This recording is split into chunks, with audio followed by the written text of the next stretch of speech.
Ternyata hidup cuma tentang ditinggalkan dan meninggalkan aja kali ya. Yang hilang udah gak ngabarin, yang pergi karena dipanggil sekarang cuma bisa didoain. Gak kebayang kalau ternyata nanti giliran diri sendiri yang dapat panggilannya. Belum ada persiapan buat dibawa dan belum ada pamitan sama keluarga. Mungkin setelah itu kita bisa dengan gampang dilupain, tapi orang lain yang masih di dunia gak bakal ditanyain. Justru kita sendirilah yang harus bertanggung jawab dengan apa aja yang udah dijalanin. Setiap kali lihat chat adanya kabar duka, atau setiap kali ngeliat kontak di HP yang orangnya udah gak ada, bawaannya tuh kerasa banget sesek di dada. Kelihatannya sih kita masih sehat-sehat aja, masih ngobrol sama rekan kerja dan mungkin orang-orang yang kita sayang di dalam rumah. Tapi sebetulnya waktu tuh sempit banget. Kita bisa dipanggil kapan aja dan di mana aja. Sepintar-pintarnya kita menyiapkan semuanya, orang yang sayang sama kita tuh gak bakal secepat itu tahu buat nerima. Pun begitu dengan kita, ngerasa terpukul karena kayaknya gak ada yang kita warisin buat mereka ke depannya.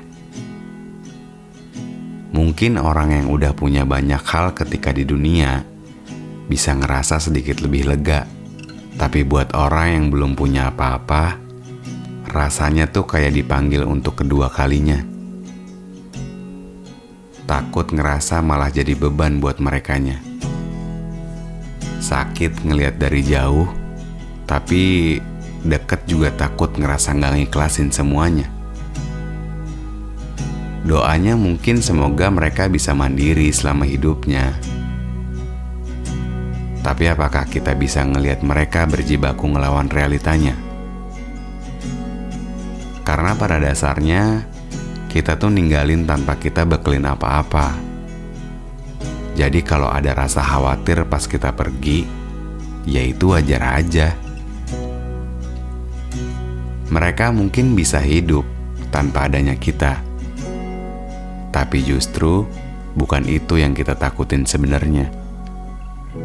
Yang kita takutin itu adalah mereka harus ngelakuin itu sendirian, mulai hidup baru tanpa ada bala bantuan. Di awal mungkin akan ada sih orang yang akan datang, ada kerabat atau teman yang nawarin bantuan dan menguatkan.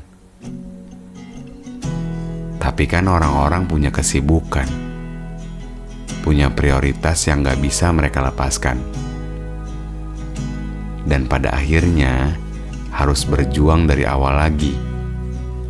Hendaklah takut orang-orang yang seandainya meninggalkan keturunan yang lemah di belakang mereka. Dari ayat 9 Anissa juga udah menyebutkan kalau rasa khawatir itu tuh nyata. Kita takut mereka yang kita tinggalin bakal kesusahan nantinya, bakal pincang jalani hidupnya. Dan yang paling takut adalah bakalan kuat gak ngelewatin realitanya.